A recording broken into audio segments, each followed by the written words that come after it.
Chop it all down, every last tree.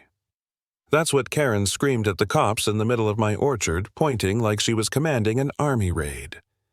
I stood there with my hand on the bark of a century-old apple tree, pulled out a folder from my jacket, and watched her freeze. The neighborhood fell silent. She had no idea she'd just destroyed herself. But to explain how we got to that moment, I have to start from the beginning. Most mornings at 5, before the sun cleared the rooftops, I walked my orchard with a cup of coffee in one hand, brushing my fingers along branches planted by my grandfather in 1953. These trees weren't just crops, they were family. My 16-year-old son Danny joked that I talked to them more than I talked to him. Maybe I did. They'd been here long before the houses, the sidewalks, the cul-de-sacs of Willowbrook Heights. The brass sign on the gate still read Sunset Orchard Est, 1953. People slowed their cars to snap pictures. It was a slice of history in a suburban maze. That morning, Danny stumbled out in his pajamas. "Dad, there's some lady taking pictures of the gate." I looked up and saw her platinum blonde curls, crisp white blazer at dawn, clutching a neon pink clipboard like it was a badge of authority. She paced the fence line with a laser measurer, scribbling furiously. She looked like she was investigating a crime scene. The crime: my apple trees existing. I'd heard from Mrs. Rodriguez next door about a new neighbor named Karen Whitmore, divorced, recently moved down from San Francisco. Supposedly, she'd revived the HOA after attending 2 meetings no one else wanted to sit through. Truth was, the HOA had been inactive for 8 years. But she crowned herself president, and with that pink clipboard, she believed she was queen. That afternoon, Danny handed me a sheet of neon pink paper. Official HOA violation notice. It read in Comic Sans so huge it burned my retinas. 47 violations. Excessive organic matter odor, meaning fallen leaves. Non-conforming agricultural debris, meaning my orchard floor. Every tree over 15 feet must be removed, meaning all of them. And at the bottom, failure to comply within 30 days may result in legal action. I laughed, not because it was funny, but because it was insane. I called the actual HOA office. The coordinator chuckled. "Sir, Willowbrook Heights doesn't even have an HOA anymore." Karen had made it up. She wasn't president of anything but her own imagination. I almost tossed the violation in the compost bin, but something gnawed at me. People who go that far usually don't stop at one letter. I started digging through boxes in the garage, finding yellowed papers my grandfather left behind. Among them, a certificate dated 1953, naming Sunset Orchard an agricultural heritage site. Official seals, stamps, protection language. I realized this land wasn't just ours, it was legally untouchable. 2 days later, Karen came back, heels clicking like a countdown. This time she had a camera, a laser device, and that same pink clipboard. She handed me another violation notice with a smug smile. I smiled back, walked inside, and returned with my grandfather's certificate. Her hands trembled as she read it, but she forced her voice steady. "This doesn't change anything.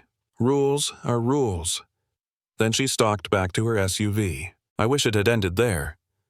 Instead, she escalated. One gray morning, 3 official vehicles rolled up city truck sedan with government plates, Karen's spotless SUV trailing behind like she was leading a parade. Officer Martinez shook my hand, apologetic. Routine inspection, just verifying compliance. Behind him, a code inspector measured structures that predated the neighborhood. Karen hovered phone recording, whispering her commentary, violations everywhere. Property values dropping. They issued me a 30-day notice to produce missing permits documents lost decades ago in a flood. My stomach twisted. Danny watched through the window, face pale. This kid had already lost his mom. The thought of him losing our home because of a woman's clipboard crusade broke something inside me. For the first time, I wondered if I was wrong to keep fighting. Maybe I was just a stubborn old man clinging to trees. Maybe Karen was right about progress. That night, sitting at the kitchen table with Danny's worried eyes on me, I felt useless.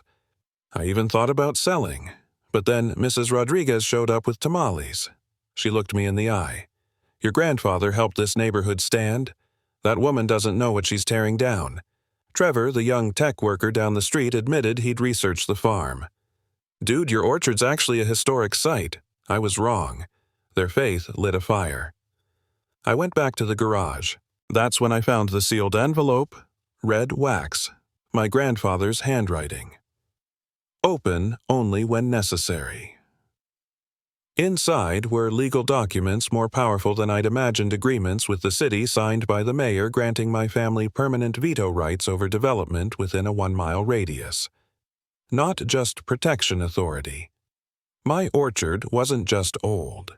It was the foundation of the whole damn neighborhood. I showed the papers to my lawyer, Sarah. She nearly fell out of her chair.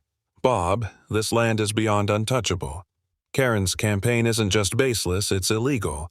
I told her I wasn't ready to reveal it yet. Better to let Karen dig her grave deeper. And she did. She organized community meetings waving PowerPoints about property values. She cried about her divorce, about wanting to build something stable. For a second, I saw the human in her. Then she snapped back, pointing at me, demanding a vote to force compliance. She lost, but she didn't quit. That night, around 10:30, my security lights flared on. Through the window, I saw her moving among the trees, white blazer glowing under the moon. She carried small containers, setting them down like she was planting evidence. My cameras caught everything. I stepped onto the porch, flipped the floodlights. Looking for something Karen. She froze, then spun her story. I was conducting a safety inspection.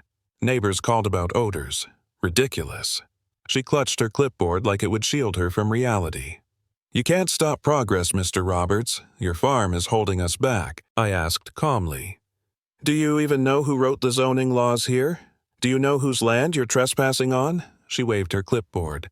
I don't care about ancient history. I did, and I had proof.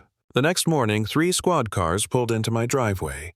Karen emerged pointing at me with theatrical flourish. This man threatened me last night.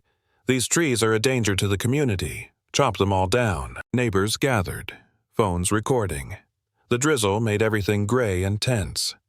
Sergeant Williams listened politely, then turned to me. I handed him the folder of documents. His eyebrows shot up. Roberts.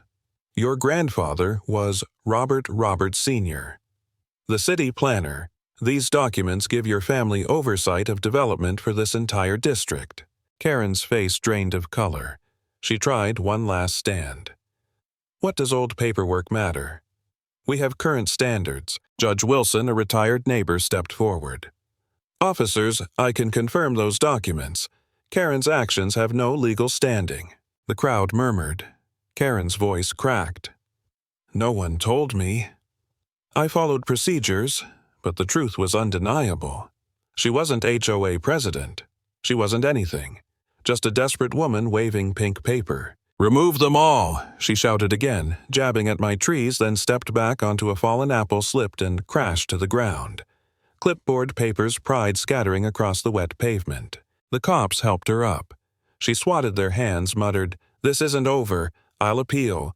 But the fight was gone from her voice. She stalked back to her car, soaked, humiliated, the neighborhood watching in silence. That was the end. The self-appointed president who tried to erase history had been exposed, undone, not by me yelling or threatening, but by the truth my grandfather left behind. And if there's one thing I learned from all this, it's simple. When people try to rewrite reality with rules, they invent the best weapon isn't rage, it's proof.